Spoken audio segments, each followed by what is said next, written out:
girlfriends and I, we have our annual Christmas holiday dinner, and we're just going to show you a few of our little items that'll be on our menu, and we'll be conversating while I'm getting everything prepared, and we hope that you enjoy. If you have questions, you'll be more than happy to get the recipes via email. We'll show that to you at the end of the show. Over and always good conversation, good girlfriends, good fellowship, good food. Amen. Yes, and we always have a good time. Miss Nina, I see you have several things going on in the background there, all kinds of greens and cabbage and all that. Yes. Well, what I'm preparing right now is I'm getting the macaroni and cheese ready to go into the oven, but let's go ahead and get these greens started because you know that's going to take a minute. Right. So what I have here are Chinese mustard. Okay. Then I'm going to mix those with some collards, and then at the end, when they're almost done, I'll add in some cabbage. Okay. So Now, I don't think I've had your greens before, so what does the cabbage do? I don't think I've... it just adds a little flavor, different flavor to it. Because you know, with greens, once you cook them, they kind of water down. Right, so right, just to add more to it and just different flavor. And it probably adds like a texture. I was going to say a little texture, well. right. Because each of those greens has a different texture. Right. Okay, I'll try that. And then along with to give it some seasoning, I use smoked neck bones, a little onion, and then a little salt, pork, just a little to give it some flavor. And it's also being cooked in chicken broth versus just regular water. Okay, you know, so even more flavor. Even more flavor to your greens. So I like cooking my greens in chicken stock too. yes. Kind of like, okay, you use the chicken base with yours too. Yeah, like a paste. Just like more concentrated, so you have to just add a little more water to it. But still you get a good flavor. Now, does that come in a cube form or? Actually, it comes in a little, like a tub. Like a little tub. Oh, okay. Yeah, it comes in a little tub, but it's like a paste. Okay. And you measure it out, like a teaspoonful for each cup of water. And you can use it to season chicken, vegetables, stews, all kinds of things. Just everything. Because I think real flavorful. Your mom had recommended that. Because we had her chicken dish at the church, and it was so good. Right. When she baked chicken. But isn't it something how you prepare so much? Yes. Or what we call a soul food. That's when you go into soul food restaurants. They tell you good food takes time. But I'm going to need you to have everything ready. Yes, exactly. But we need you to prepare ahead of time. Yeah, and have plenty. Greens is not something that you cook to order. Right. In 5 minutes. No, that needs to be already done. That needs to be done. That needs to be done. So once these cook down a little bit, like we initially said, they will cook down quite a bit. Then I'll add more of the smoked neck bones and the onions and the soft pork. Okay. So now we will go into the macaroni and cheese, which I love your macaroni and cheese. It's delicious. Yeah, your macaroni and cheese is very creamy. And real flavorful too. Has a real good flavor. Real smooth texture. So what I need to do now is melt some margarine. You can use margarine or butter, and then depending upon the size of your pan or your bakeware, that's how much that will determine how much butter you use. Oh, I see. So for something this size, I would use a whole stick. But if it's smaller, you use a half a stick. Okay. And just same with your milk. You just put it to the bottom of the fill the bottom of the pan. Okay. So let's do this right quick. You always want to cover because you don't want to mess in your microwave. Splatter all in your microwave. And let that melt. And then what I'm going to do is just layer. So I'm going to layer, and I have, I normally use sharp cheddar and Monterey Jack. But today we're going to use mild cheddar and Monterey Jack. Okay. And my family used to get irritated with me because before I moved on to shredded, they would all have a shredded cubing the cheese. And they hated it. So then they was like, you need to go somewhere and get some shredded cheese. So now they only have to do the Velveeta. So they still complain about that, but that's easier. Exactly. I don't know, because that's true. It's so soft. It's soft. Yeah. So, you know, that takes a lot of prep time away by buying the already shredded. Yes. So. Yeah, shredded cheese is a very, very good phenomenon. Because when I make my enchiladas, we said Kim and my brother would have to shred the cheese. That was their project. So if they wanted enchiladas, they knew they would have to shred the cheese. And so thankful for technology Yes. and shredded cheese. Yes. I'm thankful. I'm indeed thankful. That was like, and for some reason, it seems like once I started shredding cheese, I don't really want the enchiladas anymore. They all of a sudden were not very important. It's that work. It's that Yes. work, you know. But good food Yes. takes work. It takes work. It takes work, a lot. you know. It's a process. And unfortunately, people that don't cook, they don't understand the Right. work that goes into preparing food. That's true. That's Um, true. Because I remember my mom, there was 3 girls, and each, like Christmas Eve, she'd sit down. Once she taught us how to cook, at the end of the table, my dad would be, the kitchen was like this, and my dad would be in the den. Here come this fight. And she, I mean, she bossing us around, telling us everything to do, but the blessing of that is, once we got grown, we knew how to You cook. know how to cook. Because I've been cooking since I was 12 years old, and I mean laying out meals to where when he came home at 5 o'clock, dinner was done. So that was just the rule in the house. You had to, as girls, you had to learn how to cook. Okay. So when I got grown and moved out, I said, you know what, I'm going to just bring my dish to the house. I know, that's right. Save me all this stress. That's exactly Then, of course, my sisters was hating on me because I didn't have to be bossed around all night. You had your own place. Yes, I just brought my dish over. But like I said, the blessing is we knew how to cook once we got grown. So we didn't have to starve. And that's important. Even my mother taught my brother how to cook, so when he went away to college, even if he was heating up his noodle-os or whatever in the microwave. Noodle-os? Noodle-os.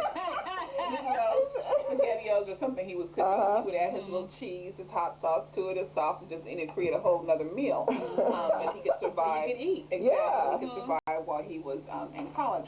But that's the really good thing about food. I was just thinking about when you were doing that and talking about your family. Food brings people so close together. It does. My aunt called me today to have she wanted to have a fish fry next weekend, but it just brings people closer together in terms of the fellowship. Yes. Not so much the food, but It's the actually fellowship. the fellowship that you have. Food is one of the additives, but you're actually having a fellowship, and that's really good. And I'm so glad that we started our little sister gathering. You know, we pinpointed the sister gathering, the gathering of sisters. Yeah. So much fun. And then even when we added that last component last year with having bringing $5 gifts. Yes, That was fun. Wasn't expensive. Oh, Just no. $5 gifts, and that was really fun for the gift exchange. And you can melt all of this with the milk and the butter, and then just pour it through. Oh, our aunt does that. She makes a little brew and then just mixes it together and then puts it in the The oven. same ingredients, and then just mix it all the way through. But what I'm going to do after this is the egg. And then you put your seasoning in your egg batter. Okay. And that's what brings it together. And sometimes you can taste the egg inside each part of the pasta. You can also use macaroni, the large elbow noodles, but then I moved towards this melascali. Just something a little different. Yeah. Just so, because sometimes they Those don't. taste the same. Yeah. They don't sell, Look differently, that's which all. I couldn't believe. Went to Safeway one night, and the guy had been doing this for 10 years, and he gonna tell me, well, we don't sell them in large. I've been coming here. He didn't cook. He says, are you sure? Sir, like I said, you just don't order them in large, but they do sell them that way. So, so then I got tired of, because around this time, you can't find them. That's true. You can't. It's So- everybody's buying. Yeah, because everybody's buying them. So then I just said, I'm going to switch up Just something and different. use something different. Yeah, so then you just pour your egg batter through. And then after I get this, because normally I use a bigger baking dish than this, but since it's just the 4 of us, I thought I would use this size. And then I'll just stir all of this together. Isn't it something how they have so many different variations of macaroni and cheese? I mean, some is a little dry. Some is a little dry. I have a friend, she doesn't like hers to touch. She likes I won't mention the brand, but she likes the brand because of touch. You know, the noodles are always separated. It's not a blend together. It's not a baked casserole. It's not a casserole. It's not a baked macaroni and cheese. Right. But sometimes they have so many different textures. But I think that the key to a good macaroni and cheese is having it moist Yes. and not dry. Yes. But still in a casserole-y feel. Yeah. Yes. Yeah. But not I prefer dry. mine like that. But I also like it creamy. Because this is something that you serve hot. Right. Right. That's true. Because I've been to different potlucks and people, like if you sell dinners, you don't want to have your macaroni and cheese just sitting out. Because then it gets Because dry. it's going to get dry. That's true. And the best way to rewarm this is in the oven, not the microwave.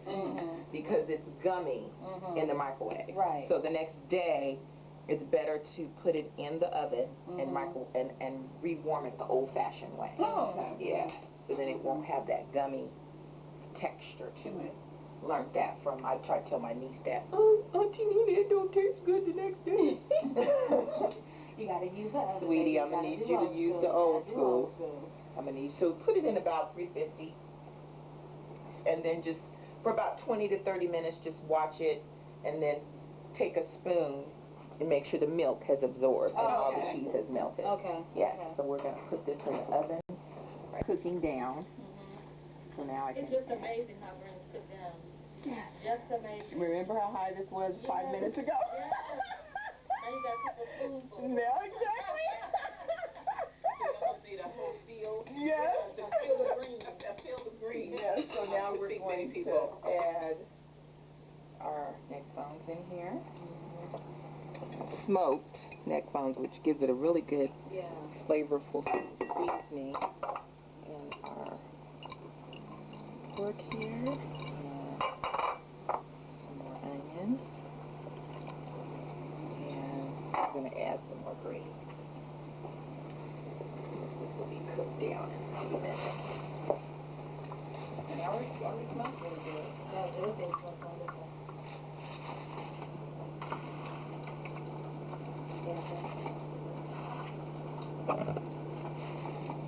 You know, one of the difficult things is a potluck at work. Oh! And you know, it always starts out so wonderful, though. It always starts out with such good intention.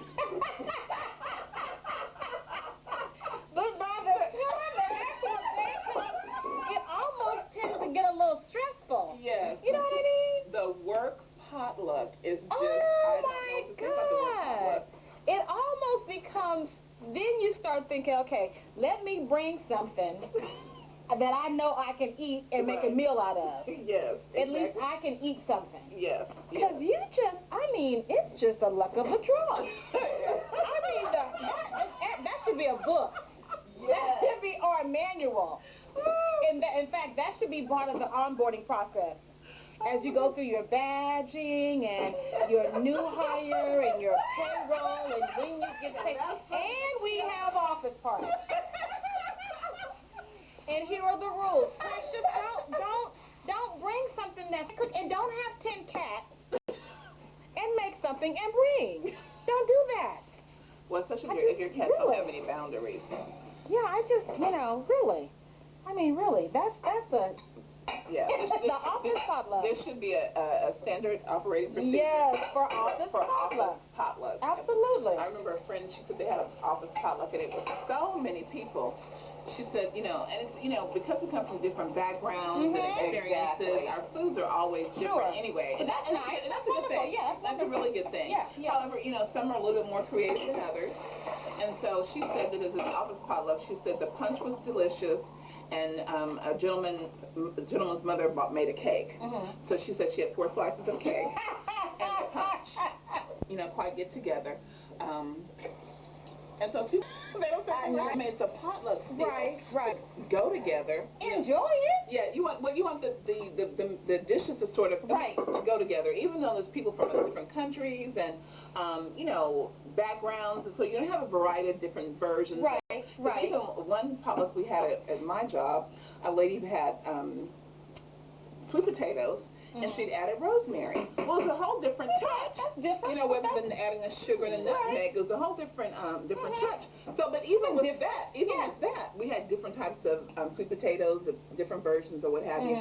But you just want them to have sort of a commonality. But you know what, frankly, I don't even mind if they don't. I don't mind having maybe some curry chicken or some tandoori chicken or pancit or barbecue. I don't mind that. But I need you to at least cook it like you would want to eat my food. You know, don't just throw something together or, go to your freezer and see what you've got, left over, or bring a cake that, you got a couple slices left. I just need you to be a little more thoughtful with your meal. That's true, especially because those people seem to come and eat about $30 worth of food. Yes. And to that point, we used to have, still do have birthday breakfasts, birthday brunches for everyone that had a birthday. Now for brunch, I'm gonna need you to not bring Pringles potato chips in a box, canned box, but that yet you're the first person in line to eat my Denver omelet that I got up at 5 o'clock in the morning to And make. prepare. And prepare, or my homemade muffins that I prepared. Right. You know, I mean, Because you put thought and love into yes, the dish. everyone is not a cook, and I get that. Right. But there's all kinds of places that you can go, bakeries that are open at 5 o'clock in the morning. Absolutely. You know, put some effort into it because Absolutely. you want someone to put the same effort into as they celebrate your birthday. That's what I'm saying. You know, I mean, Absolutely. the stale muffins that cost $2.99 and you left the price tag on there. No. I mean, really? And it's still in the container. And they're in the container. I mean, you just I understand. You know, I understand. and the way sometimes you can tell the cleanliness of a person by looking at their cubicle.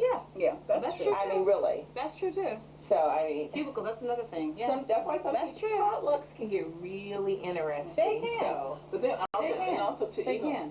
even with that, and then even the, me bringing it up about the office potluck, you just have to, because everybody's not the same. no. And so even with that, even when I still make things for potlucks or gatherings we have at my job, I still put the best effort I can into my meal, and I can't be upset or anything if nobody didn't put any effort in theirs, because everybody is not the same. Everybody's different. So to your point, Kim, you just have to make sure your things that you bring, you can make a meal out of That's in right. case there's nothing else That's there. what I'm saying. That's what I'm saying. In case there's nothing else there that you might want to eat. That's what I'm saying. And just do that. And so that's what you do. Suspect. Yeah, because you don't want to be upset every time you have something. No, you don't. No, you don't. So you just bring something that you like to eat and let that be it. Yeah, because if you don't, you'll starve. Yeah, you'll be hungry. Well, and I remember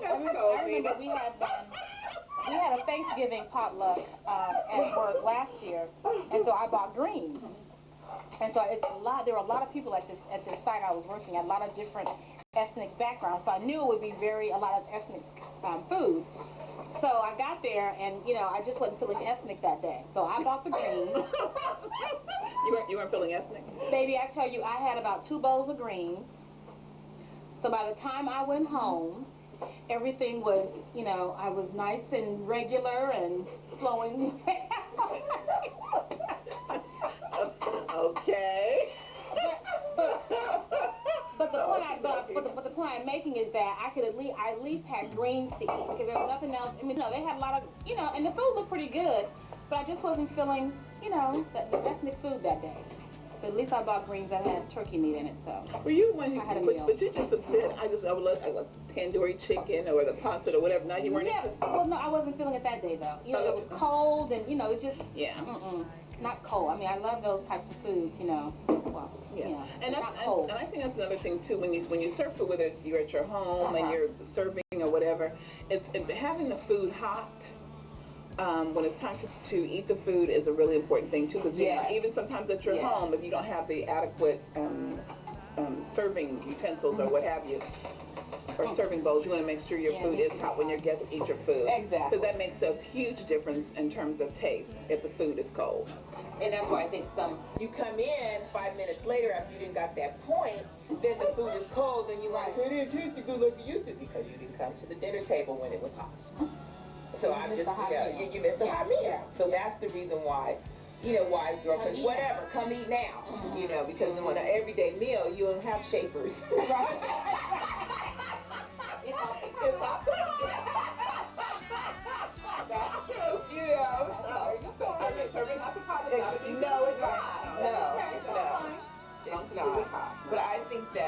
culture, and there's other cultures too that put a lot of effort into their cooking. Mhm. But you know, because when you think about it, most of the nationalities that were in the workplace, we're the ones that they always come and get in line because they know we don't throw down. Mhm. They know we're going to bring something from scratch. Mhm. Mostly our desserts are from scratch. Mhm. Because we had, when I was working in Oakland, and we had, they let us, each nationality, celebrate your heritage. Okay, right.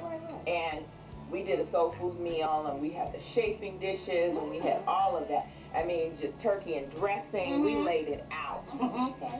And then the Hispanic culture, they did theirs. They had the enchiladas, they had the rice, they had all of the burrito, everything. Mhm. You know, so, and then we got into, we also added a little talent show to it. Oh. And we talked about where the pressing comb came from, and just the different things that Right. African Americans created. Right. So it was really, really That was nice. neat. It Yeah, was very, yeah. very nice, and I enjoyed that.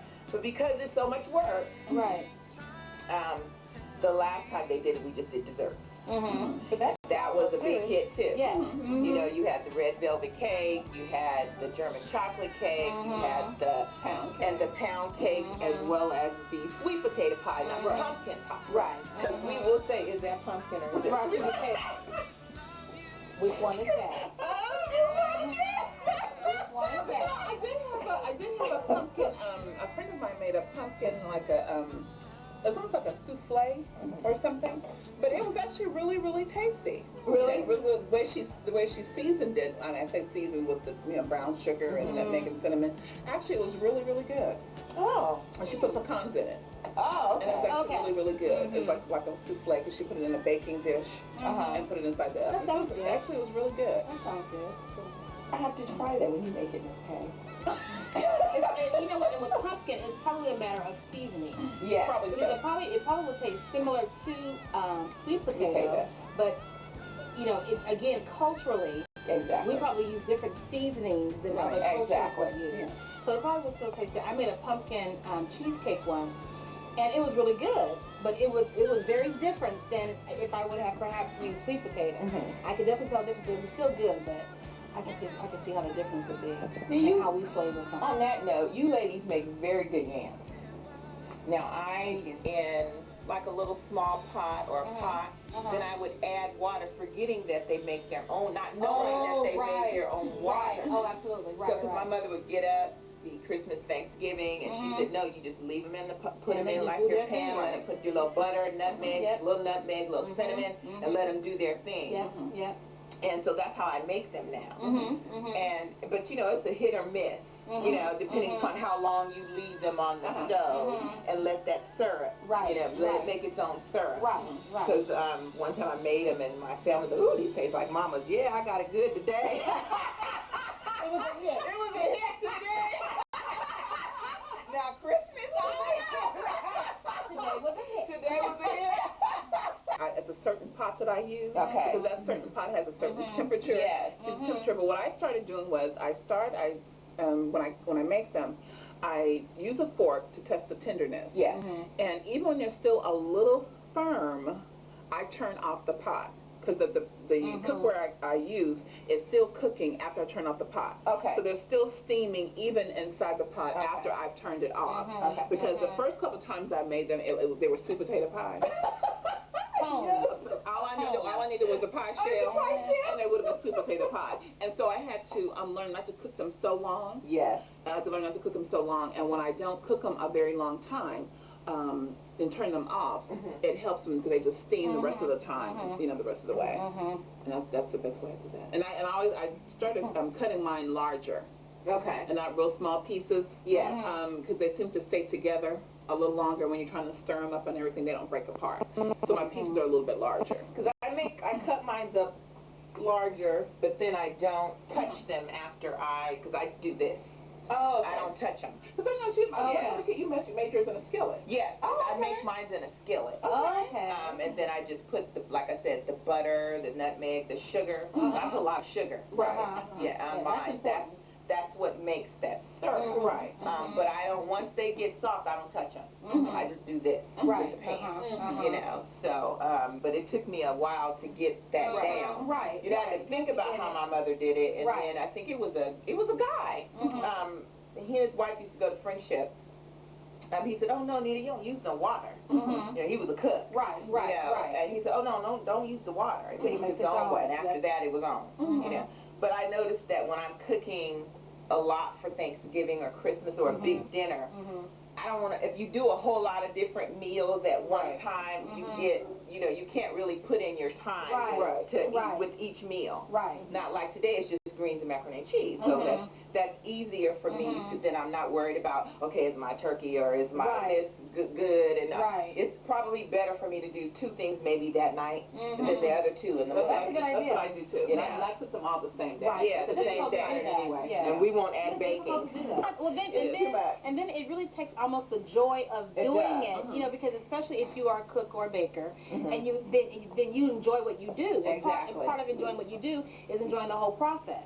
But then when you start to get bogged down, now you got, 10 minutes to do this, and I got to, it almost just takes the joy, and then you're tired, and then you don't, it's just hard to enjoy it. And then my family's calling me, and I Right. have to commute. Where's the food? Excuse me, but I do have to drive there too, and I'm And doing cook it. Yams, greens. You have to rethink this again Yes, this year. yes. So, Cheese looks absolutely splendid. Thank you so much, Kim. I cook from the heart. I cook from the heart. It looks delicious. It looks delicious. And your green medley? yes. Right, because you use collards, Yes. curly mustards, Yes. cabbage, Yes. and a few banana peppers. And we have smoked turkey necks and neck bones. I'm sorry, correction, neck bones, as well as a little salt pork, a little chicken broth. It all comes together and it gives that. Because I didn't really need to use any other seasoning. Right, right. So that's really a good tip for you cooks that make greens on a regular basis or for the holidays. Try chicken broth, and you don't have to use as much salt, pepper, and all those things, because it starts the seasoning right off as soon as you put all your other ingredients in the pot. And we have this beautiful roast. Is this a roast? Turkey roast. Turkey roast. Okay, that's Turkey roast is easy to bake, and corn muffins. And the thing that you just use if you in a hurry and you want to make a nice little cornbread and don't have a lot of time, just use a boxed corn muffin mix. Put a little sour cream, a little bit of buttermilk, and I added a little bit of corn to that just to make it moist, a little more moist, and a little bit more tantalizing. Now, so is it canned corn? What kind of corn is it? I use frozen corn. I always, if I'm not going to get fresh vegetables, I'll always use frozen vegetables because they're the next ones best to fresh vegetables. Okay, okay. So I use frozen corn that I use. So now, I think I saw you with white corn. So white corn or yellow corn? I prefer white corn because sometimes it's a little sweeter. Okay. But the yellow corn is Right. okay if I can't find the white corn. Okay. But the sour Gives it a cream and the little buttermilk, texture, too. right, exactly. But the sour cream and buttermilk make it a little more moist. It looks wonderful, ladies. This looks really, really tasty. Wonderful. Well, I've enjoyed this fellowship. It's wonderful getting together. Yes, Um, as usual. as usual. always. We can Good go on and on. conversation. Yes. Good conversation. Yes. Well, let's eat up. We'll pass out the plates and I can't Bay wait to Area try. Yes. Cooking and conversation. Yes, and stay tuned for our next show. It'll be coming up in January, so stay tuned. We thank you for joining us, and you enjoy your holiday season. Merry Christmas. Merry Christmas, Merry and have a Christmas. wonderful, wonderful New Year.